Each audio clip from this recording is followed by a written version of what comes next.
Hello, welcome to part two of our 8th webinar series for the 22-23 school year. I am your virtual PLC lead for 6 through 12 band, Dr. Zandra Bell McRoy, and let's jump right back in where we left off. So building strong percussionists as a non-percussionist director. Part two, getting more advanced. So as students advance and get more independent and even better on their instrument, how can you keep them engaged and moving forward? So empowering them as they start to grow and develop, and they're beyond that beginning intermediate phase. They're starting to get advanced into mastery level now. Continue to spend time in the percussion section. I think sometimes we forget as band directors that even though they're getting more advanced, they still need us. And so as they move through the method book, new instruments will be introduced, right?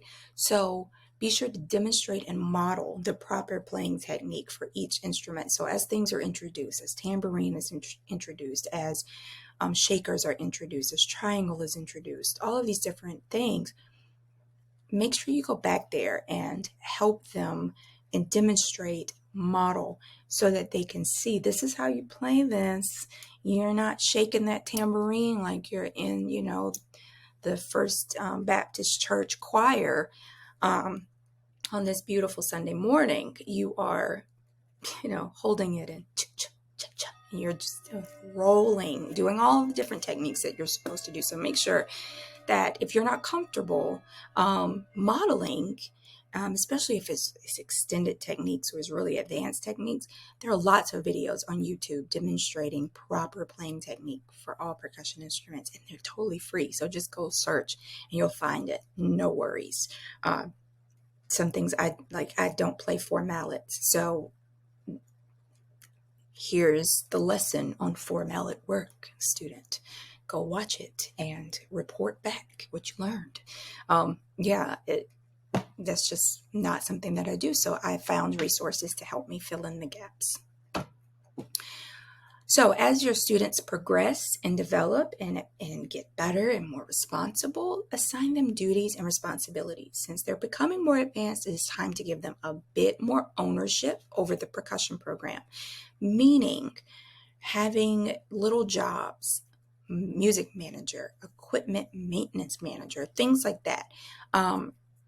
I do this with high schoolers. I do this with the wind ensemble.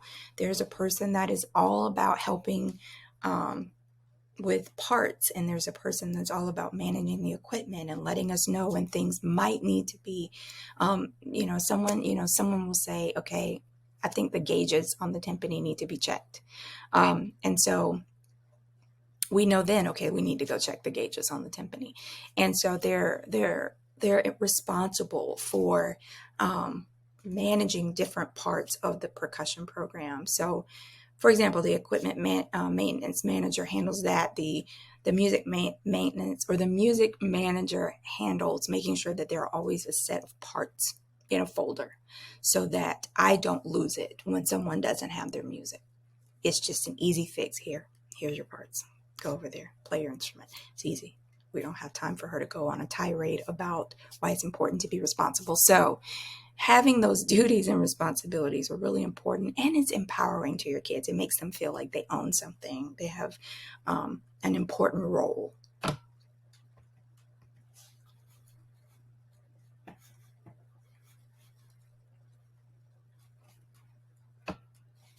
So keeping them engaged, keep them busy. Notice that's bolded and 3 exclamation points. Keep them busy all the time. Always be about 2 to 7 steps in front of your percussionist. Always keep them busy. Give them quick activities like little music theory activities, note recognition activities, sight reading activities, little things to work on, to complete, to reinforce skills and concepts if you need to take time to work with the winds for a while. So if you know that you are going to be woodshedding some technique with your woodwinds, and you might be going note by note with your brass, make sure that you have some activities for your percussionists to do so that they are still engaged in the music making process, because if you don't keep them busy, good grief, they will, yeah, they will. Have them play every rep. This is something that I use it a lot at, I used to use it at honor bands, and then or clinics, and then I realized, why am I not using this in my class? So probably about 6 years ago, I was like, you know what? We're just going to use this in class. So when we're having our, rehearsals where we're really, really digging in and starting to clean and polish, a lot of times I'll say at the beginning, okay, percussion, you're going to play every rep. This is a play every rep day. So no matter what we're doing, no matter who I'm listening to, percussion is playing on every rep. And I tell them, if I say something to you, that means you don't play. If I tell you to not play, other than that, you play every rep. Even if I'm only listening to the flutes, I want you to play every rep. That keeps them busy, but it also allows them the flexibility to kind of learn those parts well enough to be able to make eye contact with me when it's time to perform. A lot of times, if they're staring at music and staring at the bars on the marimba, they're not connecting with me. And so if they learn that part really, really well and they rep it, they can glance up every now and then and engage with me on a musical level. So, and it gives the wind players an opportunity to hear what they're doing back there. There's a lot cooking back there, even on some, some pieces that you would never guess would have a lot of percussion things happening, slow pieces, lyrical pieces. There's, I use one example, Temperance. We played Temperance a couple of years ago at large group, and it was incredibly busy for percussion. A lot of mallet work, a lot of needing to make eye contact, a lot of piano work with the mallet work. It was just a lot. And so the winds needed to hear all of that stuff that was cooking back there. So we played every rep, percussion play, every rep.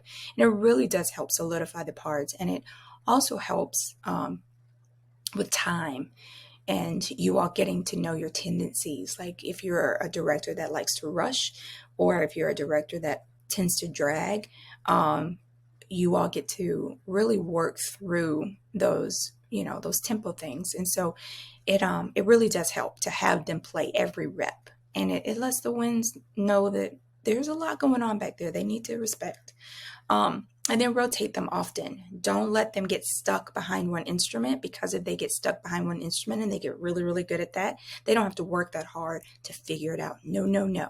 You need to rotate a lot so that you can stay busy, especially at that intermediate advanced, intersection. They think that, oh, I'm a snare player. No, you're a percussionist. You need to hop behind that marimba. Thank you very much. Get it popping with those mallets. So everybody, needs to rotate through. Nope, everybody's going to have to play timpani at some point this year. Just get over yourself and just bite the bullet and do it, right? So force them out of their comfort zone early and often. If you do that, it keeps them on their toes and it keeps them engaged, because they don't have time to, get into stuff, because they're having to get into that music, because you're keeping them uncomfortable a lot, which is great. In my opinion, the best percussionist is a focused percussionist. If that person behind that percussion instrument is focused and ready to work, you can't beat that. You can't beat that with a stick. So, continuing with keeping them engaged, as they become more advanced, get help. Don't hesitate to ask your percussion friends or your percussion instructor if you don't have a percussion instructor. That's not a biggie. For the bulk of my career, I haven't had a percussion instructor. I'm just really lucky to have one now, and I'm very lucky that he works in the building. So we are very, very, very, very lucky. And but if you don't have a percussion instructor, ask a friend that is a percussionist to come in for percussion clinics to get them to those more advanced skills. So just start to build those. So clinic ideas, timpani tuning, playing timpani properly, where to strike the timpani, how to roll on the timpani, what's the proper technique, playing world instruments, four mallet technique. All of those different things are great topics for clinics. They can come in, teach the techniques, make a video if so desired, and then leave and the students practice on their own. And then they come back and review and start a new technique. So it's so many ways to do that. And bartering your skills and bartering your services is really a great way to do that. So I'll come and work with your flute players if you come and work with my percussionists. Yeah. So it is essential for students to learn the proper technique for all instruments. It will bite you later if they don't. So, it may not seem like a big deal how you strike the triangle, but it does matter. And it does matter how you strike the triangle, which beater you use. And it matters from the very beginning. If we think about it the way we think about, you wouldn't give your clarinets trashy reeds. So don't, tell your percussionist to hit the triangle with a broken wind chime, tube. You know what I mean? Just make sure they're using the proper equipment and make sure they're using the proper technique when playing those instruments, so that they're getting the colors and the timbres that they're desiring. Okay, so empowering your more advanced musicians, your percussionists, ensure they know how to take care of the percussion instruments and that they don't inflate their repair abilities. So make sure that they understand that they're not there to repair things. They're there to monitor and take care of and protect the equipment. Ensure that they understand that they are responsible for the well-being of the percussion instrument. So they're responsible for taking care of the equipment, making sure it doesn't get damaged, and reminding them that they shouldn't allow non-percussionists to play their instruments without permission from the director. So treating the percussion equipment just like someone would treat their flute. It's the same thing. It's just more of it. So continuing to build the culture as they advance through your program, having your more advanced percussionist mentor the younger percussionist is a great way to ensure that they build a culture and that culture is maintained and sustained, right? And so it creates a more unified percussion family inside of the overall band family. Percussionists like to build those units, right? Like, everybody has a percussion personality, trumpet personality, flute personality, saxophone. Everybody has their little quirks and whatever personality traits. But percussionists are a unique beast because they have to do so many different things, and they have to do so much and execute so many different techniques. So it's important for them to feel like they have a community. So as they grow, consider allowing them to help with part assignments. So I only do this with my mastery band students. So the students that are in our wind ensemble, I allow the percussion captains the section leaders to help me with part assignments and to remind me, okay, has this student played mallets? Did they play mallets on the last concert cycle? Nope. Okay. Well, we got to make sure we rotate them in to the mallets. Or don't let the timpani player just stay there the whole time. No, she's going to have to go over and play snare on something, or at least bass, drum, or, something. And this can help empower your most advanced percussionists because it helps them to learn to lead and learn to negotiate and navigate those tricky part assignments, because they know, and it's low stakes because they know that it's always going to fall back on the director. So if someone doesn't like their part assignment, they can always say, oh, well, Dr. Bell wanted you to play timpani on that. And so, they can get out of it. So, but it teaches them how to have those difficult conversations. It's really effective. Again, don't forget about them, even as they get more and more advanced. So as they grow and develop, have them create packing lists and manage their equipment when the band must travel to perform. This has been one of the biggest things. I used to do this with my 8th graders, and they were responsible for making sure that we had an accurate packing list. Now, if you know me personally, you know that I have my own list.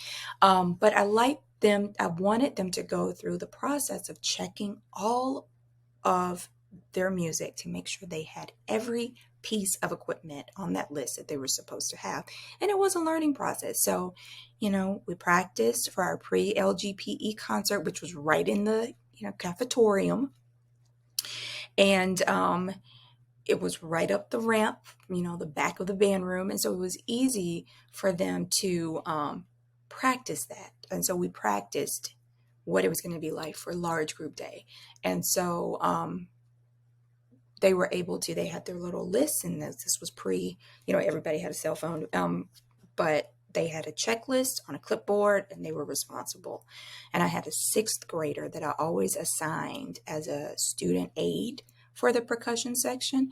And so that 6th grader held the clipboard and made sure that 8th grade percussion captain was ready and was able to check off everything that we had and double check. And so, of course, for the concert, they missed the triangle and they missed the suspended symbol. Cool, it's fine. It was perfect. We were able to talk through it and say, you missed 2 things. And so on the day of large group, we didn't have any percussion issues. We knew exactly how to pack, what to take to the sight reading room, all of that. Give them more responsibility. They can handle it. They have to be able to handle it. It's their instrument, right? It's their burden to carry. You will be surprised at how much pride they take in ensuring that everything makes it to the performance and back to the band room safely. Even as a senior in high school, these kids get excited that everything made it back. Even the chimes mallets, right? They're like, ha, both of them made it. And I'm like, you're a senior in high school and you're still excited about chimes mallets making it back to the school. We're keeping that bar low, but that's okay. I'm always, it always makes my heart happy when I see them caring about their own equipment and caring about their own band experience. It's pretty awesome. Remind them that they matter. Don't let them forget they matter. They are so important to the success of the band program.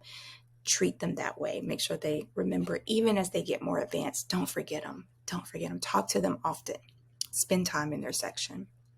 All right, so if you have anything you want to add or you have any questions, just drop it in the discussion board. I'd love to hear from you. And I will be back soon with part 3, the power of the percussion ensemble. I hope you join me. It's going to be a good one. All right, see you soon. Bye-bye.